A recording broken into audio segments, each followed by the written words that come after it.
Hello guys. Hello, Yumi! Yeah, so for With today- Dr. Carlos! For today, magkakaroon tayo ng deworming procedure for our dear Yumi. Yes Okay? po, thank you, Yes. Doc! Okay, so here's our dewormer po. So open ko na. Anong timbang niya? 0.95.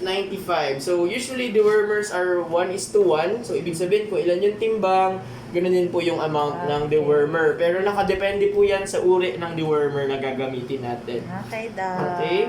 So, oral lang naman po ito. So, parang giving lang ng vitamins po. So, Opo. usually, ang pagbibigay po ng oral na gamot ay sa gilid lang. So, hayaan po ang cat or ang dog na dilaan po nila yung gamot.